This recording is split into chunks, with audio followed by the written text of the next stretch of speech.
আজকে একটা মজার ভিডিও আপনাদের সামনে। আমার বিআই আমার দাওয়াত দিছে যে পিকনিক করতে হবে। ঠিক আছে, করব। দেখি ও রুমে রান্না করছে, রুমে রান্না কইরা তখন দাওয়াত ডাকছে। আসলাম, আসার পরে দেখেন গোশ, এই যে গোশ রান্না করেছে আমার বিআই। বিআই গোশ রান্না করেছে, আর এই যে ভাত, আর এই যে পানি নিয়ে আসতেছে। এখন এখন আমরা পিকনিক করব। পিকনিক করবো কি, রাস্তায় এক জায়গায় বসে খাবো, দুইজন বসে বসে। যে রাস্তায় গাড়ি চলতেছে, এখন বসবো, বসে তো এখন খাবো। এই যে এখন ভাত, দুইজনে যে ভাত নিয়ে আইছি। এই যে এখন ভাত, দুইজনে যে ভাত নিয়ে আইছি,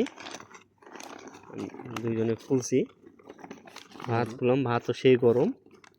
আর এই যে বাড়তি করে তরকারি, ছাগলের গোশ, সাথে আলু আছে 4 পিস। আলু পছন্দ, বিয়ে জানে।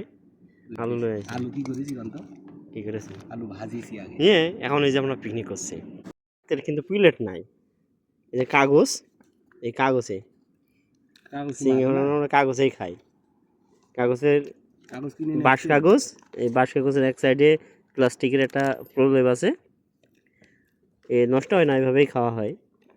সিমেন্টের বাস্তা না কিন্তু, সিমেন্টের বাস্তা না, এটা আলাদা কিনতে হয়। এখন আমরা খাবো, মজা করে খাবো, পিকনিকের খাবার। পরে যে রাত্রে এই অবস্থা, আর এই যে খোলা আকাশের নিচে, আকাশে কোনো মেঘ নেই, সাদা সাদা মেঘ আছে দেখা যায়।